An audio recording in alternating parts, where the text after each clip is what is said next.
और मर जाते ही दोनों परी बन गई। फिर दोनों ही उस खड़ी पहाड़ों पे जा पहुंची। इसके बाद सब मिलके खुशी खुशी स्वर्ग में चले गए। सिंचुला जंगल में बहुत सारे पंछी रहते थे। पॉपी, मुनिया, नैन्सी, राया, ये 4 पंछी सारे पंछियों में से कुछ अलग सी थी। उन चारों में थी गहरी दोस्ती। जंगल के बाकी पंछियों से वो ज्यादा मिलती जुलती भी नहीं थी।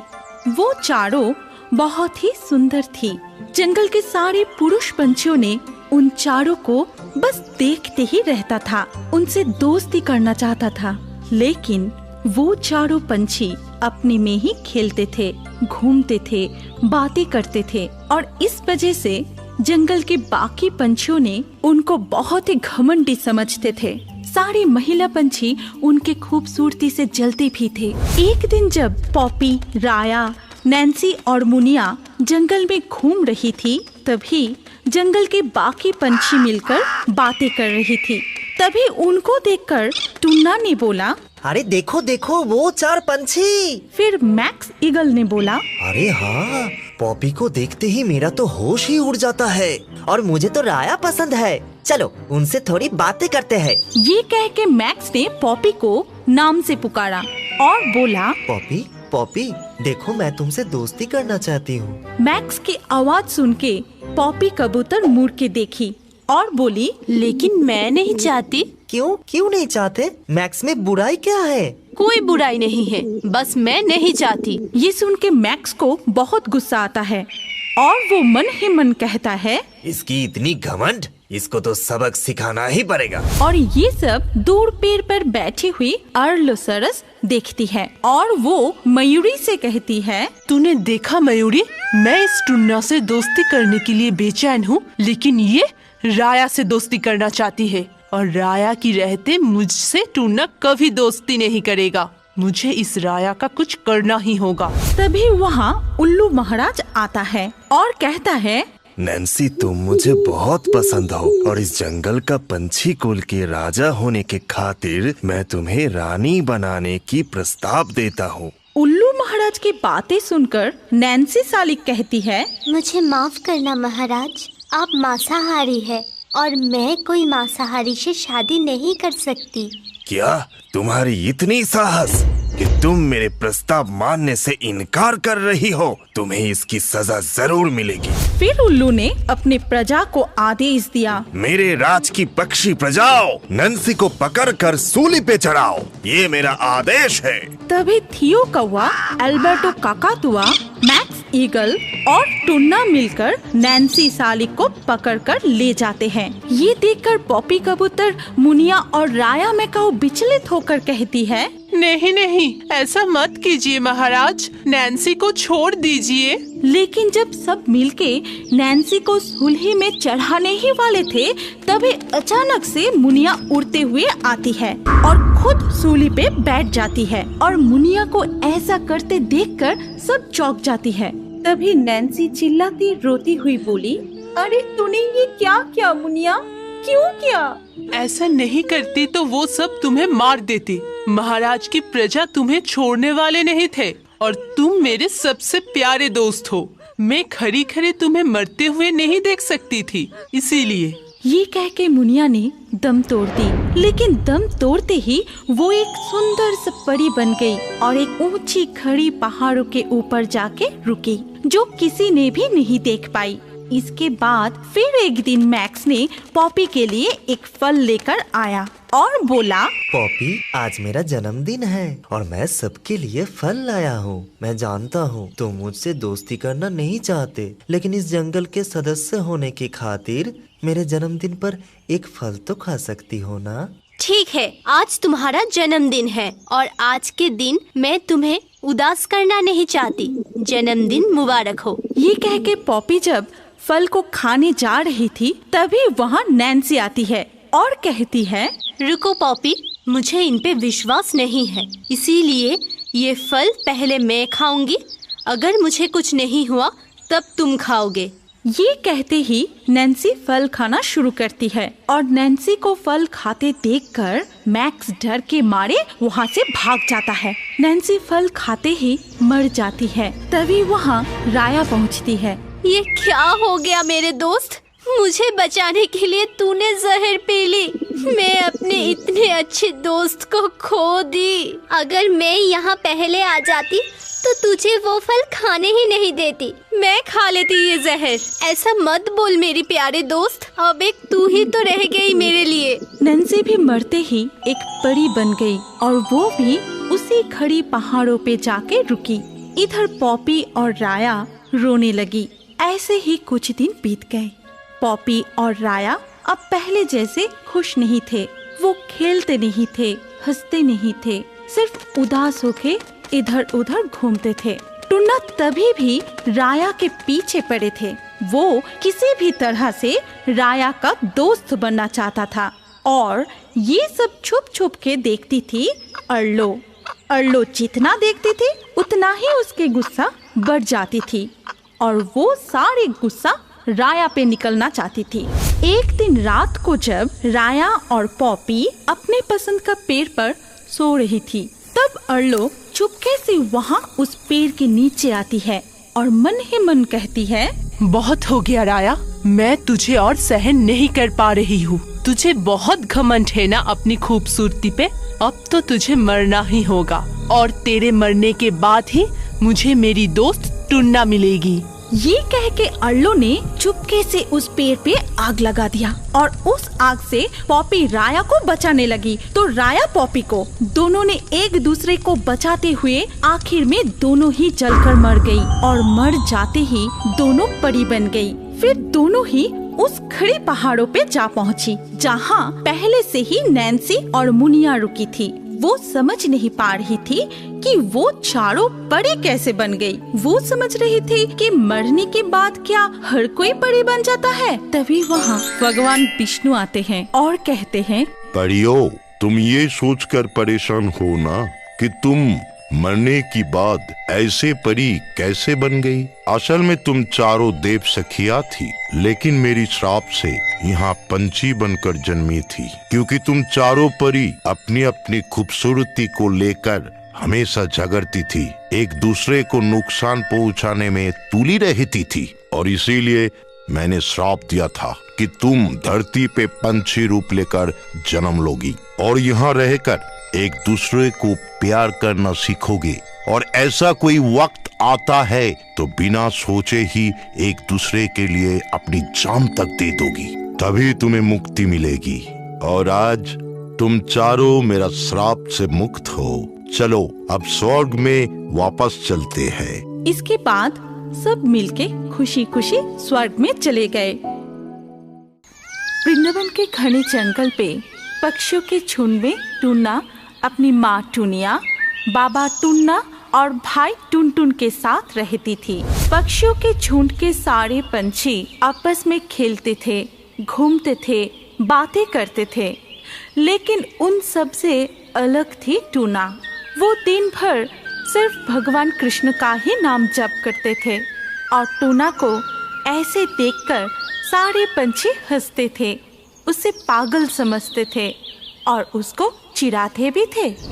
एक दिन जब सारे पक्षियाँ बैठ के बातें कर रहे थे, तभी टुना अकेले ही कृष्ण भगवान के नाम जपते हुए नदी के किनारे पेड़ पर बैठी थी। हरे कृष्णा हरे कृष्णा हरे कृष्णा। तभी एक नन्हा सा बालक अपनी गाय के साथ खेलते हुए उस पेड़ के नीचे आता है। फिर, अरे तुम कौन से पंछी हो जो इतने मीठा से कृष्ण भगवान के नाम ले रहे हो? मैं टूना, लेकिन तुम कौन हो? क्या तुम्हें हम पक्षियों की भाषा समझ आती है? मेरा नाम मुकुंद है और मैं सबकी भाषा समझती हूँ। मेरे दोस्त गाय की भाषा, नाग की भाषा, पंछियों की भाषा, इस नदी की भाषा और हवा का भाषा समझ सकता हूँ। लेकिन तुम इतने अकेले में क्यों बैठे हो? क्या तुम्हारा कोई दोस्त नहीं? मुझे किसी से भी बात करना अच्छा नहीं लगता। मैं तो पूरा दिन कृष्णा भगवान की नाम जपती हूँ और इसीलिए सब मुझे चिढ़ाते हैं, परेशान करते हैं। मुझे बहुत दुख होता है, लेकिन तुमसे बात करने में मुझे बहुत अच्छी लग रही है। ठीक है, तुम मेरे दोस्त गाय से मिलो। ये मेरा दोस्त गाय है, ये हमेशा मेरे साथ ही रहता है। अब चलो, तुम्हें मेरे और एक दोस्त नागराज से मिलवाता हूँ। ये कह के मुकुंद गाय के साथ टूना को लेकर एक गुफा के पास जाता है। फिर नागराज, ओ नागराज। जी प्रभु, क्या आदेश है? इनसे मिलो, ये है टूना, ये हमारा नया दोस्त है। अगर इसे कोई भी परेशानी हो तो तुम जरूर मदद करना। जी प्रभु। इसके कुछ दिन बाद एक दिन टूना जब एक फल खा रही थी, तभी ना जाने कहां से चील आके टूना की फल छीनकर उड़ जाता है और पीछे से सारे पंछी हंसने लगते हैं और चोंच से उसकी पंख खींचने लगते हैं। तभी टूना बहुत रोने लगती है। तुम सब बहुत बुरे हो, मैंने तुम लोगों का क्या बिगाड़ा है? क्यों परेशान करते हो मुझे? टूना जितनी रोते हैं सब उस पे उतना ही हंसते हैं।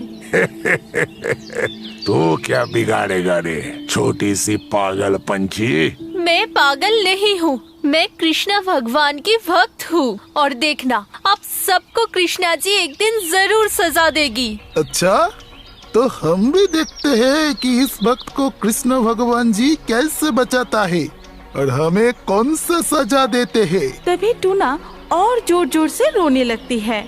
इधर नागराज को टूना की रोने की आवाज सुनाई देता है। फिर ये तो टूना की आवाज है, वो रो रहा है। कुछ तो हुआ है, मैं जाके देखता हूँ। इसके बाद नागराज वहाँ पहुँच के चुपके से सब कुछ देखता है। फिर बड़ा सा नाग का रूप धारण करके सबको डराता है। अरे बाप रे, कितना बड़ा नाग! टूना हमारे दोस्त है, तुम सब टूना को परेशान करना बंद करो, नहीं तो मेरे जहर से कोई भी नहीं बच पाओगे। हमें माफ कर दीजिए नागराज, फिर कभी हम टूना को परेशान नहीं करेंगे। ये बात हमेशा याद रखना। टूना, तुम अपना ध्यान रखना, अगर कोई भी परेशानी हो तो जरूर बताना। मैं चलता हूँ। ठीक है नागराज, तुम भी अपना ख्याल रखना। फिर एक दिन टूना अपने भाई टुनटुन, माँ टुनिया और बाबा टुन्ना के साथ घास के दाने खाने के लिए खेत में उतरे। तभी दो शिकारी आए और जाल फेंककर उन्हें पकड़ लिया। फिर सब डर के मारे चिल्लाना शुरू किया।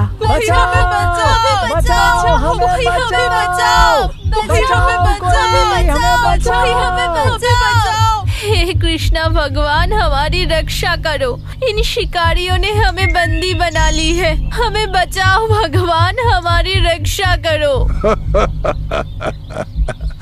जितना चिल्ला सकते हो चिल्लाओ, आज हमारे हाथ से तुम्हें कोई नहीं बचा सकता। तभी उस खेत में गाय भी घास खा रही थी और वो उन सबको पकड़ते हुए शिकारियों को देखा। तभी गाय दौड़ती हुई आई और अपनी सींग से जोर जोर से मारने लगी। अरे बाप रे, ये गाय कहाँ से आ गया? लेकिन ये अपने सींग से हमें मार क्यों रहा है? भागो यहाँ से, भागो! बाप रे बाप, ये गाय हमारा पीछा नहीं छोड़ रहा है। इधर मुकुंद आके जाल खोल के सबको मुक्त कर देता है। तभी तुम्हारा बहुत बहुत शुक्रिया मुकुंद, तुमने आज हमें बचा लिया। क्यों ना आते टूना, तुम तो मेरे दोस्त हो और जब एक दोस्त बुलाए तो दूसरा दोस्त उसको मदद करने कैसे ना आए। ठीक है, मैं अब चलता हूँ, तुम अपना ख्याल रखना और जब भी जरूरत पड़े जरूर बताना। इसके बाद मुकुंद और गाय वहाँ से चले जाते हैं। तब से टूना के दिन बहुत अच्छे से काटने लगे। कोई भी उसे परेशान नहीं किया। वो रोज मुकुंद, गाय और नागराज के साथ खेलती थी, बातें करती थी, बहुत खुशी खुशी रहती थी। लेकिन एक दिन टूना डरा हुआ मुकुंद की ओर भागा और वहाँ पहुँच के टूना जोर जोर से कांपने लगी। अरे क्या हुआ टूना, तुम इतने डरे क्यों हो? हाँ हाँ टूना, डरो मत, हमें बताओ क्या हुआ है। एक अजीब सा चीज हमारा पीछा कर रही है। जो पकड़ा गया वही मार रही है। कुछ पता नहीं ये क्या है, कहाँ से आई है। ये कौन सा चीज है प्रभु? तुम जाके देखो नागराज। ठीक है प्रभु। इसके बाद टूना और नागराज उधर जाके देखता है कि एक बड़ा सा भयंकर अजीब सी चीज सबके पीछे भाग रहा है। अगर किसी को भी पकड़ लेता है तो वो तुरंत मर जा रहा है। सब चिल्लाते हुए भाग रहा है, मर रहा है। ये देख के नागराज अपने मुंह से आग निकल के उस चीज को नष्ट करने की कोशिश की, लेकिन कुछ फल नहीं हुआ। वो चीज सबको पकड़ने के लिए भागने लगे। तभी नागराज आके मुकुंद से कहा, प्रभु वो चीज बड़ा ही अजीब है। मेरे जहर से वो मरा नहीं, मेरी आग से वो जला नहीं। अब क्या होगा प्रभु? मैं देखता हूँ, मुझे ही कुछ करना होगा। जरूर असुर कुल ने इस अजीब चीज को भेजा होगा। तुम क्या करोगे मुकुंद? तुम तो एक छोटे से बच्चे हो। टुन्ना की बात सुन के मुकुंद सिर्फ हंसता है, फिर अपना विष्णु रूप धारण करके कहता है, मैं ही हूँ तुम्हारा भगवान कृष्ण, तुम्हारा दोस्त, तुम्हारा रखवाला। तभी वहाँ उस अजीब सा चीज टूना को पकड़ने के लिए आता है। तभी भगवान अपने गदा को आदेश दिया, जाओ गदा, उस अजीब सी चीज को मार मार के उसका विनाश करो। जाओ, मेरे आदेश का पालन करो। जथा आज्ञा प्रभु। तभी गदा उस चीज को मारना शुरू करता है, लेकिन जितना भी मारो उससे कुछ नहीं हो रहा था। वो चीज मार खाता रहा और मुस्कुराता रहा। मुझे माफ कर दीजिए प्रभु, मुझसे नहीं हो पा रहा है, मैं थक चुका हूँ। तुम जाके देखो मेरे चक्र, उसके टुकड़े टुकड़े कर दो और उसके विनाश करो। फिर चक्र जाता है और उस चीज को काट देता है, लेकिन जितनी बार काटता है वो उतनी बार ही जुड़ जाता है। इस तरह चक्र भी थक जाता है। मुझे भी माफ करना प्रभु, मैं भी नहीं कर पाया। ये असुर कुल विनायक चालाकी से अपने शक्ति के बल पर ये अजीब चीज को बनाया है जिसे विनाश नहीं कर सकते, लेकिन जीव कुल को बचाने के लिए उसे प्रतिरक्षा शक्ति बढ़ाना होगा।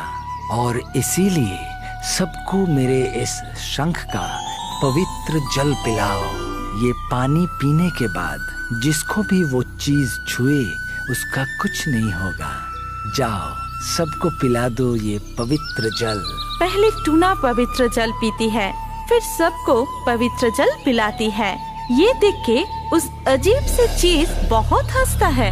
फिर वो जाके सबको पकड़ने लगता है, लेकिन किसी को भी कुछ नहीं होता है। तभी वो चीज थक जाता है और उदास होके वहाँ से चला जाता है। इसके बाद सब मिलके भगवान कृष्ण के नाम लेते हैं। जय श्री कृष्ण, जय श्री कृष्ण। फिर टूना कहती है, भगवान कृष्ण ही हमारे रक्षक है, उन्होंने ही हमें बचाया है और सामने ही है जन्माष्टमी। क्यों ना हम सब उस दिन का पालन करें, उनका पूजा करें। हाँ हाँ जरूर, चलो चलो सब पूजा की तैयारी करते हैं। हाँ, चलो चलो तैयारी करते हैं। चलो चलो। इसके बाद सब मिलके बड़ी धूमधाम से जन्माष्टमी का पालन किया, कृष्ण भगवान की पूजा किया और फिर से सब मिलके खुशी खुशी रहने लगे। हमारी कहानी यहाँ पर खत्म होती है।